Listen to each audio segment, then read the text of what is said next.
제7강을 시작하도록 하겠습니다. 자, 사사시대로 넘어와서 342년이라 했죠. 이 342년, 특별히 우리가 주목해야 할 에브라임 지파에 대해서 한번 주목해 봅시다. 에브라임 지파는 여호수아라고 하는 탁월한 지도자를 배출했어요. 그러니까 에브라임은 좋은 땅을 원했습니다. 제일 좋은 땅. 그리고 불평불만이 많았어요. 그렇게. 뭐 철병가가 있고 우리가 가진 땅은 좁으니 여호수아가 스스로 개척하라. 개척 정신을 불어넣어 주었지만 에브라임 지파는 말을 안 듣죠. 그래서 에브라임 지파는 제일 좋은 땅입니다. 여리고가 있고 제일 비옥하고 평온한 땅이죠. 낮은 평지고 베냐민 지파가 산맥 지역이고 유다 지파는 시몬 지파를 품었고요. 자, 에브라임은 베냐민이 이 중간 역할을 했지만 유다와 늘 라이벌 관계를 가지고 있었어요. 그래서 그러니까 요셉의 두 지파, 그러니까 제일 물질적인 축복을 많이 얻은 두 지파를 얻었잖아요. 요셉이. 거기에서 오는 유다 지파는 장자권, 여기에 에브라임은 늘 경쟁의식을 갖습니다. 또 두 번째, 에브라임은 같은 형제인 므낫세와 경쟁의식을 가져요. 자, 루벤이 제일 좋은 땅이다 해서 이제 루벤이 좋은 땅을 얻었고요. 그 다음에 갓 지파는 이제 실바의 맏아들이죠. 다시 말하면 이복 형제들의 맏입니다. 그래서 나도 달라. 루벤, 갓. 므낫세는 싸워서 얻었어요. 싸워서. 여기 야복강이 있고요. 여기 길라앗이라고 합니다. 길라앗. 그래서 입다 사사 나올 때 입다 길라앗이 에브라임하고 싸웠다. 전쟁 네 분이 일어나죠. 길라앗은 므낫세를 가리켜요. 므낫세는 땅 두 개를 얻어요. 욕심도 많고. 그러니까 에브라임 므낫세와 늘 라이벌 관계예요. 목리를 부리고요. 그래서 입다 때 목리를 부리고 므낫세하고 전쟁을 해가지고 또 에브라임은 져요. 그리고 요단강 건널 때 므낫세가 검문검색하면서 십볼렛을 발음하라 하죠. 십볼렛. 그런데 이게 시간이 지나니까 에브라임은 경화를 썼어요. 십볼렛 이렇게 얘기해서 우리 경상도 사람이 쌀 발음을 잘 못하듯이 살 하듯이 다 걸려가지고 다 죽었습니다. 이 므낫세 지파와 에브라임 지파. 그런데 므낫세 지파의 야베스 길라앗이라고 하죠. 야베스 길라앗. 여기는 협곡이에요. 깊은 협곡. 저는 여기를 지나갔습니다. 여기 위에는 요새들이 다 세워져 있고요. 위에서 딱 내려다 보여요. 개 한 마리 지나가도 다 보입니다. 그러니 여기에 들어가면은 마하나임도 여기 있고요. 마하나임. 그러니까 다윗이 아들하고 압살롬하고 싸워서 피해서 도망갈 때가 여기로 도망갔어요. 마하나임, 길라 이 깊은 골짜기에 못 들어오는 거죠. 여기로 도망간 거죠. 숨어 들어간 거죠. 자, 이렇게 므낫세 지파는 좀 싸움을 잘해요. 또 전쟁을 한 경험이 있는 사람들과 없는 사람은 차이가 나잖아요. 그러니까 에브라임은 목리만 부렸지 싸움은 일도 할 줄 모르는 사람들. 그러니까 므낫세는 크잖아요. 땅덩어리도 넓고 깨지는 거죠. 이게 이제 리더가 없으니까 지도자가 없고 군대 조직이 없어요. 군대 조직이 없으니까 이스라엘 장로들이 입다가 깡패 출신 깡패 두목이에요. 이거 불량배 두목입니다. 깡패 두목 조직이 그나마 군대 조직을 대신할 수 있는 유일한 조직이에요. 숫자도 얼마 안 되죠. 그런데 우리의 리더가 되어달라, 사사가 되어달라 합니다. 기가 막힌 일이죠. 있다가 그걸 수락합니다. 그리고 이 전쟁에서 크게 승리해요. 그리고 있다가 하나님 앞에 소원합니다. 내가 돌아갈 때 집에 제일 먼저 나를 반기러 오는 그것을 개라고도 생각할 수 있고 하인이라고도 생각할 수 있죠. 하나님께 드리겠습니다. 그래서 집에 들어오는데 누가 제일 먼저 마중 나왔나요? 자기 딸이에요. 무남동녀 딸이 마중 나왔어요. 자, 이 약속, 하나님과 약속한 것. 그래서 성경에 보면은 그 딸의 이제 죽음을 인하여 이렇게 나와요. 근데 히브리 원문 성경을 보면 죽음이라는 단어가 없어요. 우리말 성경은 그걸 삽입해 놓은 겁니다. 의역을 한 겁니다. 여기에 대한 해석은 두 개예요. 정말 자기 딸을 하나님 앞에 번제물로 태워서 드렸다. 그 문자 그대로. 두 번째, 딸을 죽였다라는 말이 없지 않느냐. 이 당시에 쓰던 용어, 하나님 앞에 바친다는 것은 이 딸을 결혼하지 않고 홀로 혼자 하나님의 성전에 바친다는 의미로도 사용했다. 자, 여러분 1번입니까? 2번입니까? 해답은 없어요. 1번에도 좋고 2번에도 좋지만 저는 두 번째가 더 설득력이 있습니다. 사사가 깡패였더라도 이제는 사사가 됐는데, 새 사람이 됐는데 하나님 앞에 경거망동하게 그렇게 했겠느냐. 또 딸이 당연히 나올 줄 알고 개를 키워서 개가 나왔겠습니까? 하인이 나오겠습니까? 너무 성급해서 그렇게 하나님과의 성급한 언약을 했다. 입다의 경거망동 이렇게 해석을 하겠어요? 그렇진 않거든요. 처녀로 인하여 죽음을 백성들이 슬퍼했더라. 그 뒤에 나오거든요. 그래서 매년 축제를 행했어요. 축제를. 자, 입다의 그런 경우도 있고요. 그 다음에 기도원. 우리가 알듯이 기도원 나무꾼이죠. 이것도 용기가 없어서 비겁하게 그 포도주 이제 저장 창고 조그만 틀입니다. 바닥 지하실. 그게 숨어서 몰래 밀을 까고 있는 기도원에게 하나님 말씀하십니다. 자, 여러분 제가 이 얘기하다가 하나님의 음성을 어떻게 듣느냐? 우리가 이제 어떤 선교단체에도 하나님의 음성을 듣는 법 이런 책이 나와서 센세이션을 일으키고요. 많은 사람이 듣습니다. 하나님의 음성을 어떻게 듣습니까, 여러분? 직접 또렷하게 하나님의 음성을 들을 수도 있어요. 그걸 부인해서는 안 됩니다. 그러나 원칙은요, 투미, 음성으로 귀로 듣는 게 아니라 인미, 가슴으로.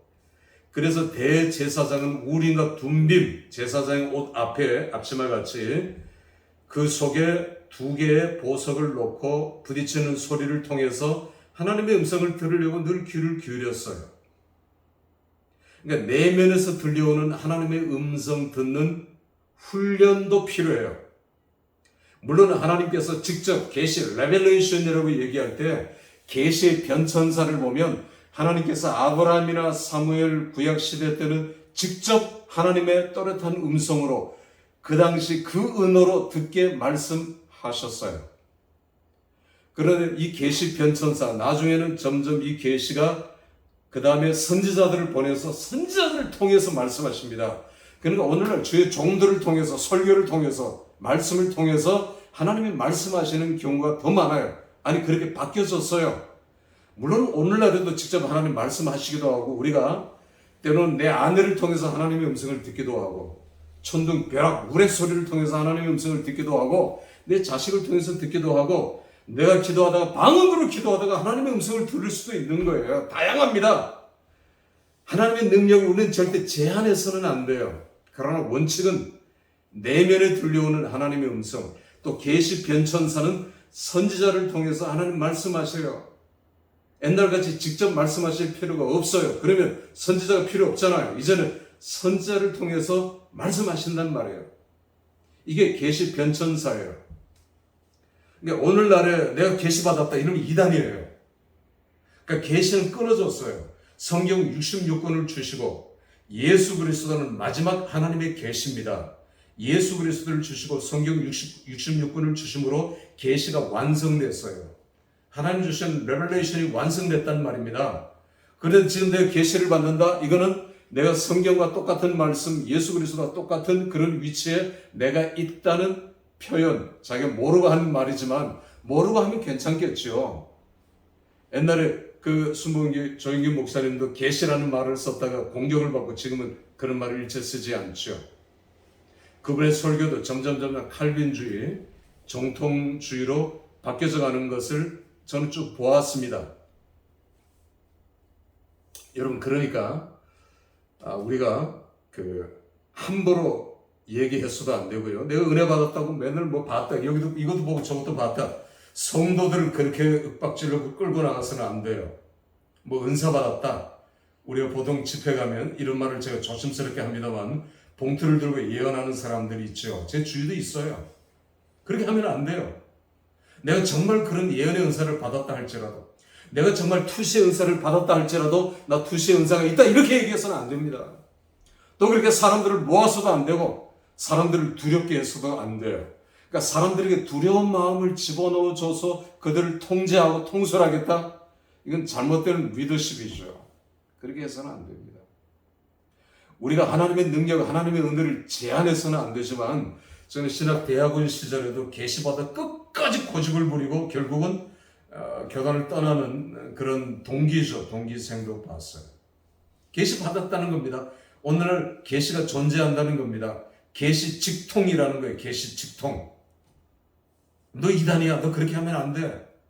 그 계시라는 말, 그걸 바꿔서 정말 하나님의 은혜, 은사 우리가 부인할 수 없고 부정해서도 안 되지만, 제가 그 총신대 신학과 학교 다닐 때는 점심시간, 밥 먹는 시간을 아껴서 밥 빨리 먹고 뒷동산에 가서 제 자리가 있었어요. 제가 기도하는 초소를 만들어 놨어요. 거기 꿇어 엎드려 앉아서 기도해요.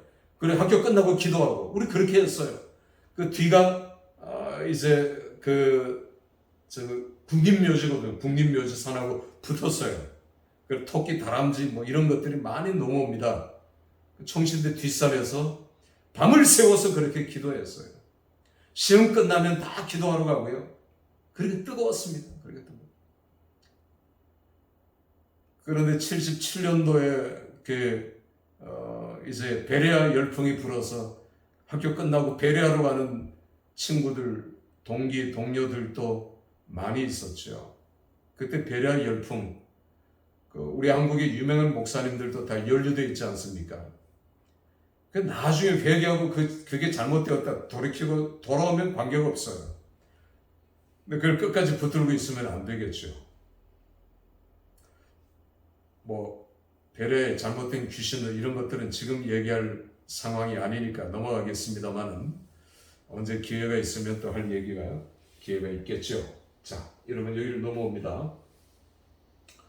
자, 이렇게 해서 점점 사사기는 다크 에이지, 암흑기로 들어가면서 이 에브라임 지파의 문제, 갈등을 유다 지파와 므낫세 지파가 일으키고 몽리를 계속 부리는 겁니다. 그러다가 드디어 이게 점점 갈등이 커지면 교회도 갈등이 잠재되어 있죠. 잠재되어 있습니다. 그 갈등이 터져 올라오고 이걸 목사가 올바른 리더십을 가지고 이걸 정리를 못하면 한쪽 편을 들거나 이렇게 하면은 문제가 심각해지죠. 교회가 쪼개지죠. 그래서 결국은 사사기는 내전 상태로 돌아갑니다. 내전.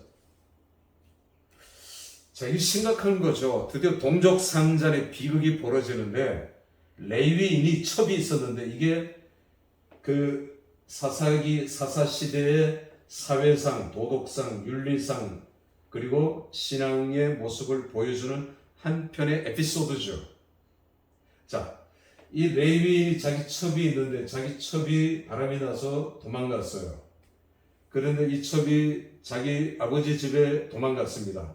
그러니까 레위인이 첩 장인의 집에 가기 위해서 이제 베냐민 지파 땅으로 들어가서 이제 이 첩을 데리고 돌아오다가 이 베냐민 비류 깡패들한테 붙잡혀가지고 이 비겁한 놈이에요. 레위인이 자기 첩을 내줘요. 그래서 이 비류들이 자기 첩을 엿보이고 그 첩이 문고리를 잡고 죽어요. 아침에 죽어 있어요. 그러니까 레위인이 나쁜 놈이죠.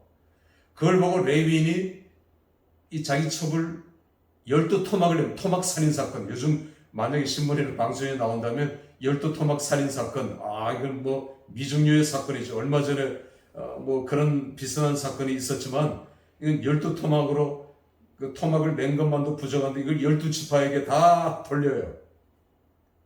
베냐민이 나쁜 놈이다. 뭐 이런 일이 있었다. 그러니까 다른 지파들이 앞뒤를 안 가리고 베냐민이 나쁜 놈들이 이렇게 된 겁니다. 죽이러 가자. 그렇게 해서 군대를 모았는데 38만 명이 모였어요. 군대 조직이 없는데 입산이라는 사사는 이제 삼갈은 소모는 막대기, 입사는 뭐 30명, 군대 조직이 아예 괴멸되고 없었잖아요. 그런데 자기 동족을 죽이겠다는 일에는 38만 명이 몰려든 거예요. 베냐민하고 전쟁을 벌였어. 베냐민 뭐 몇만 명밖에 안 되는데, 근데 베냐민 싸움을 잘한다 했죠. 산악지대에 있었고요. 산악지대 전투 능력도 탁월하고 게릴라 능력이 탁월하죠. 치고 빠지는 거, 돌팔매질의 명수들. 전쟁에 졌어요. 첫 번째 38만 명이. 두 번째 전쟁에도 졌어요. 이거 오합지졸이기도 하지만 졌단 말입니다. 세 번째는 베냐민 중과부족으로 숫자적인 면에서 엄청나게 차이가 나죠. 베냐민 다 죽었어요. 다 죽고 600명만 딱 살아남았습니다. 도망가지고 600명. 정신을 차리고 보니까 내 형제를 죽였다는 거예요. 이거 우리 형제라는 것입니다. 같은 지파라는 것이죠. 그래서 400명을 길라드에서 자기 딸들을 내줘요. 그리고 모자라는 200명은 축제 때 가서 업어와서 네 와이프를 삼아랍니다. 참 이 무슨 꼴이죠. 그렇게 해서 그렇게 합니다. 축제 때 가서 200명을 보쌈해가지고 와서 자기 아내로 삼아 베냐민 지파가 다시 조금씩 힘을 얻게 돼요. 자, 그런데 이 사사시대가 끝납니다. 끝나고 하나님께서 왕정시대를 허락하실 때 첫 번째 통일 왕국, 12지파의 통일 왕국의 왕이 누구였습니까? 예, 사울이죠, 사울. 그 사울이 어느 지파인 줄 아세요? 네, 베냐민 지파입니다, 베냐민 지파. 하나님의 은혜죠, 헤세드입니다, 헤세드. 하나님께서 베냐민 지파를 불쌍히 여기셔서 베냐민 지파 사울에게 은혜를 주신 거예요. 이렇게 해서 베냐민 지파는 명맥을 이어갈 뿐만 아니라 여기 위대한 사울을 배출하게 됩니다. 이렇게 왕정 시대가 시작되는 것을 보게 되죠. 자, 사무엘은 최초의 선지학교 라마에서 선지학교를 시작했던 인물입니다. 첫 선지자고요. 제가 하나님께서 백성들이 왕을 원하니까, 자, 보세요. 주위에 있는 모든 나라는 강력한 왕의 리더십을 발휘해서 나라를 부유하고 부강하게 만들고 발전시켜요. 그런데 이스라엘은 12지파가 지질이 싸우고 부딪히고 하다가 동족 상전의 비극으로 끝나버려요. 이거 아니다. 하나님이 직접 다스리는, 하나님이 직접 통치하시는 신정국가, 이게 하나님이 원하시는 것입니다. 하나님이 기뻐하시는 거예요. 그런데 이게 싫다는 거죠, 이게. 그래서 그들이 원한 건 다른 세속 국가들이 똑같이 했던 것 같은 그런 왕정제도를 원했던 거예요. 하나님은 허락하셨어요. 그래, 좋다. 그러나 동시에 출범시킨 제도가 무슨 제도? 선지자 제도라 했어요. 자, 이제 수많은 개혁들이 일어나요. 수많은 개혁들, 따위부터. 그 완전한 개혁은 왕이 회개해야 돼요. 개혁을 먼저 해야 되고요. 그 다음에 제사장도 개혁해야 됩니다. 제사장. 그리고 선지자. 그래야 백성들에게 개혁을 할 수가 있는 거예요. 요 제사장, 선지자. 제사장은 왕과 친밀한 관계를 유지해야 돼요. 왜? 왕이 제사장을 임명했어요. 그리고 백성들이 제사장에 가져와요. 백성들과도 좋은 관계를 유지해야 했어요. 그러니까 제사장은 조금씩 타락해요. 왕과 좋은 관계. 그러니까 좋은 관계를 오늘 목사들도 성도들과 좋은 관계를 유지하기 위해서 설교도 좋아하는 설교. 그러니까 어떤 성도 중에 저는 아주 질렸습니다. 어떤 장로 한 사람이, 목사님, 인문학 설교도 좀 해주십시오. 머리가 아팠어. 인문학이 뭡니까? 인문학이 인본주의잖아요. 인본주의. 인간 중심, 나 중심, 내 중심. 중세 르네상스. 이 인본주의예요. 인본주의. 인문학. 어느 신학교에서 인문학 강의를 한다고 사람들을 모으고 이 무서운 거거든요. 인본주의인데. 그걸 모르고 하는 겁니다. 모르고 그런 말을 하는 거예요. 인문학 설교를 듣고 싶습니다. 참 안타깝죠. 자, 이런 이제 완전한 개혁. 그러니까 제사장은 눈치를 봐야 돼요. 왕의 눈치를 보고 백성들의 눈치를 봐야 돼요. 그래야 백성들이 뭘 가져오죠. 백성들이 야드소득을 가져옵니까? 그런 선지자는요, 제사장 말 들을 필요도 없고 왕 말을 들을 필요도 없어요. 오히려 공격의 맹관. 백성들도 마찬가지예요. 그러니까 하나님께서 선지자를 통해서 말씀하시는 겁니다. 자, 마치겠습니다.